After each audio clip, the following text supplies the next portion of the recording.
From farm to induction stove to table. I like to call it FIST. Fist. Fist. All right, welcome back, everyone. Bringing the energy today. New episode with CNC, Christian and Cedric. Cedric, what do you have for me today? What is going on in the world? I was just reading an article. 50 years of studies prove that gas stoves are actually bad for you. Hot take. I have a gas stove in my apartment. I personally love it. What's going on, Christian? What's the deal here? Oh man, hot take on my end too. Also have a gas stove. Feeling a little guilty with a child in my house now reading that article.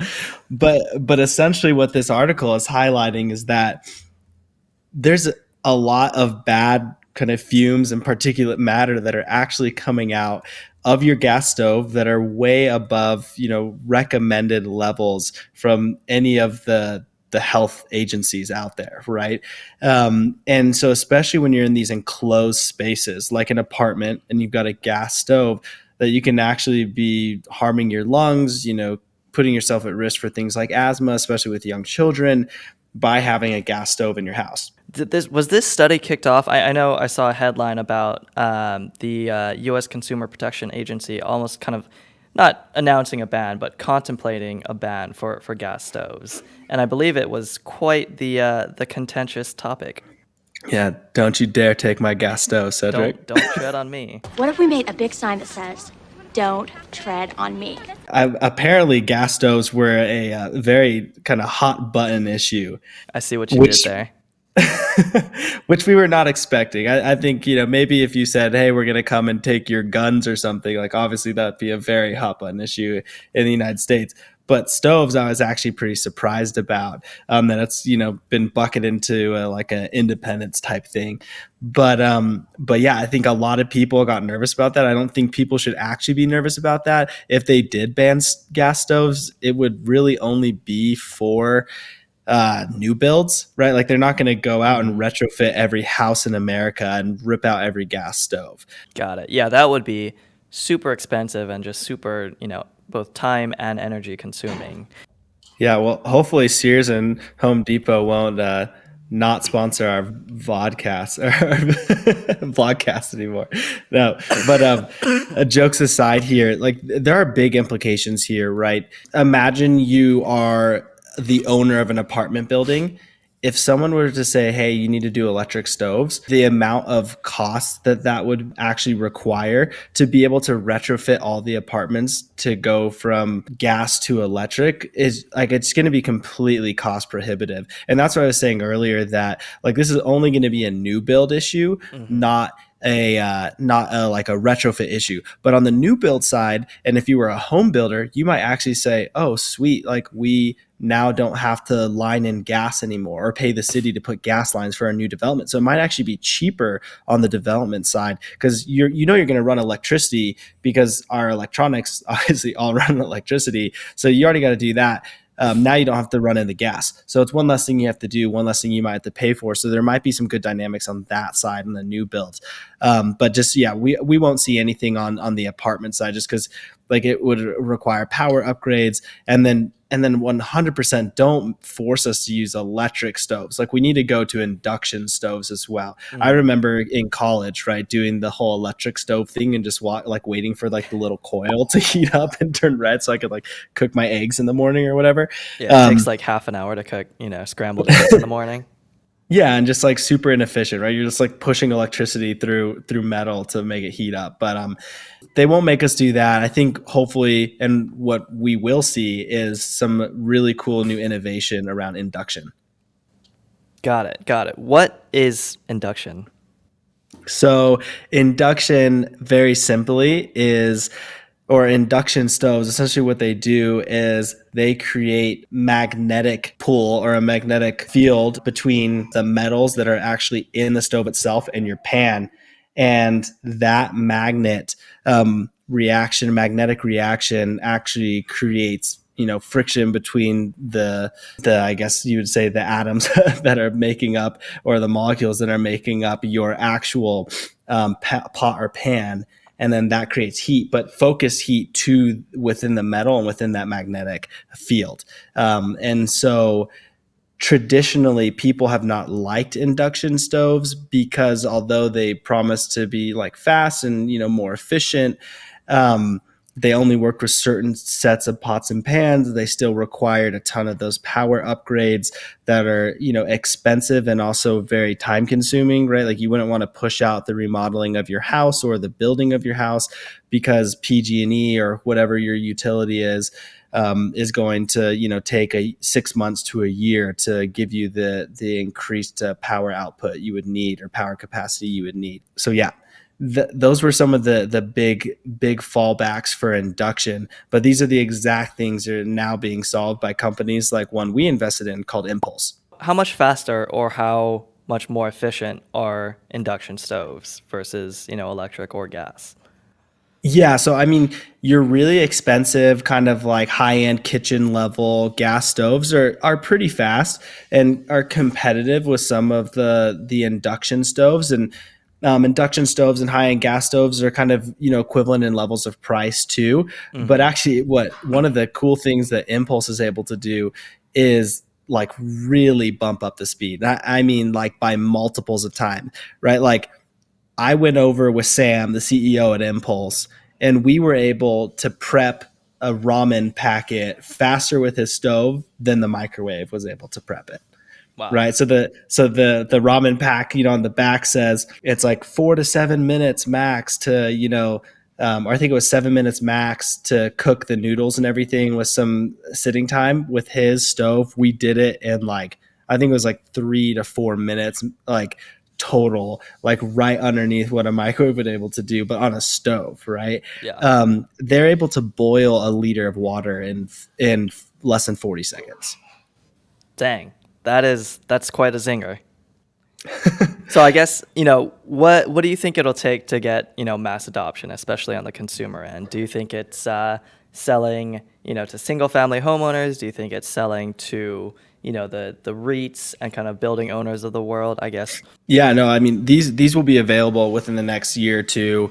They're still going through some of the R&D on some aspects of it and getting ready for full commercialization, but are starting a waiting list for some of their products as well. What I think is it's really going to take, though, is not maybe like, oh, there's going to be a certain go to market that works here versus like going commercial versus residential. But I think it's going to take like Gordon Ramsay or some famous chef or chef influencer to come on and like cook with the stove and be like, this rocks. And I think we're able to prove that it can cook way better than a traditional, gas stove, then that's where we'll start to see a ton of mass adoption. I think people just need to get over, because we've spent so much time over the decades and decades of like that gas is luxury. We need the Martha Stewart Snoop Dogg collab pushing this the induction stoves. Done. I'm calling Sam right now. Snoop Doggy Dog. So yeah, so on top of our comments on kind of the influencers, it's starting, right? So Allison Roman, who's actually a well-known and published author, writes for Bon Appetit magazine and also New York Times, is very, very bullish on induction stoves. And I think for someone like her to get behind this technology, like that's what it's really going to take. And people will see, Allison writing about induction stoves, hopefully writing about Impulse, and be like, okay, yeah, time to throw out the gas stove. We've got a climate angle. We've got a personal health angle. We've got the health of my children angle, right? It's just sustainable, better at cooking, all the above, right? And that's really going to be the driving factor. And I think, 10 to 20 years from now, it's going to be commonplace to walk into someone's house and see like some nice induction stove versus the gas ranges we see today. Yep. From farm to induction stove to table. Exactly. I like to call it FIST. Fist. Farm, induction stove to table. Copyright it. Yeah. So, Christian, I mean, it was just Valentine's Day.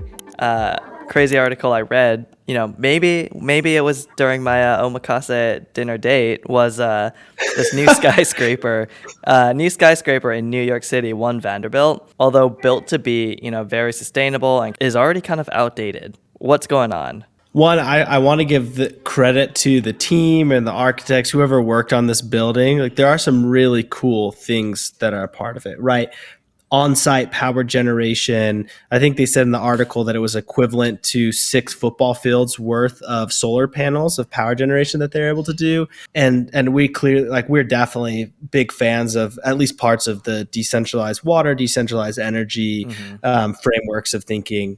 And then there's the rainwater capture system. I love rainwater capture systems because it just seems like there's so much water or snow melt that we literally just let like flow back into the ocean, but it's really valuable fresh water, and it's very energy intensive to take that water from the ocean and make it into drinkable, desalinated water. And so things like that, great. But what I imagine they ran into here, right, is this super bureaucratic, super lengthy process to get anything really approved on this building. I mean, I can only imagine how many years it takes just to like site the land, do like do all the environmental studies, all of that. They probably even had to do an environmental study just for the rainwater capture system, even though it says something as simple as just like water hits our roof and we collect it, right? And so I imagine that's probably what they ran into, and that adds time, and they probably were really well intentioned on it all. But then at the end of the day, the building gets constructed, it gets opened, fairly recently, and they're still running a lot of their processes off natural gas. And although they have some of these cool things, it's just like at the end of the day, it's still like not that sustainable of a building, especially for the standards that we're trying to hit now. And I think, shameless plug alert, like this is exactly why Fifth Wall exists. I think, one of the reasons why you and I probably joined Fifth Wall is because there needs the real estate industry is just too large of a consumer, and the issues at hand are just too pressing that like we need to do more and move faster. There needs to be, people driving innovation and, good retrofits and figuring out the circular economy around buildings, and also figuring out how to push and recommend designs that are going to be sustainable, not just at point of like drawing on pen and paper, but actually once the building is constructed, because that's a full process and full timeline that needs to go through. And so I think, again, props to them on the good intentions. I think there's probably a lot of things that were outside of their control, like the regulatory environment that they probably had to go through. 97. Yeah. Mm-hmm. Exactly.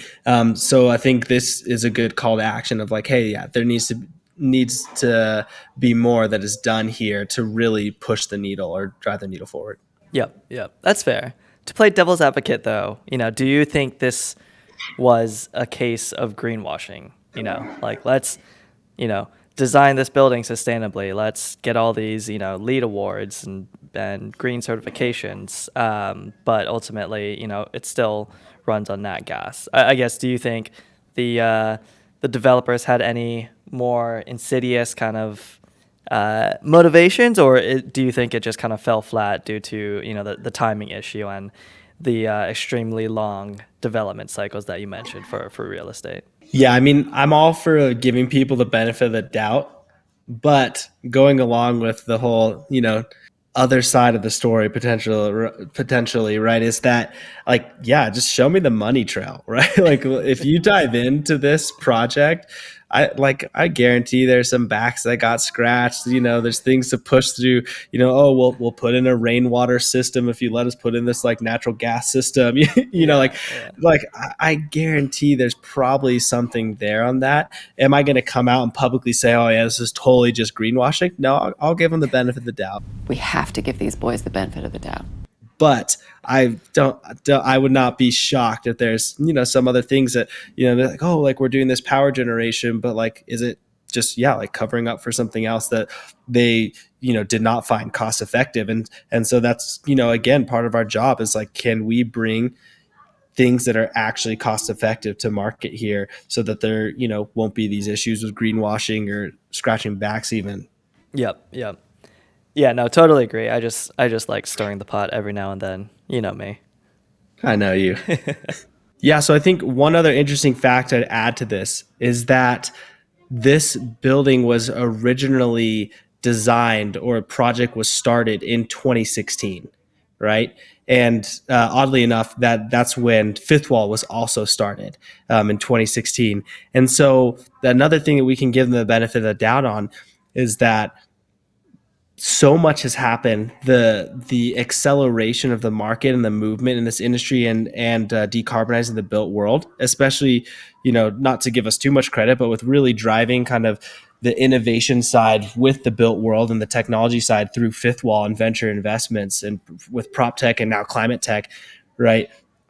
Things have just moved really quickly. So what they were probably drawing up plans on in 2016 were, 100% were probably like lead edge. But now, things have just moved so fast that there may have fallen behind on some of the new things that are actually in market that could have made the building even more sustainable. Yep. I hear you. It is also worth noting that, it is the tallest office tower in Midtown, and it's made of a lot of kind of, you could say, emerging sustainable materials such as terracotta and glass. And so props to the developer. Yeah, next time we're in New York, we should go check it out. Cool. Well, guys, thanks again for joining us this week. As me and Christian and I just chat all things climate tech. Like, subscribe. You know where to find us. We're on LinkedIn, YouTube, Instagram, all the feeds. So like it, and we'll see you next week.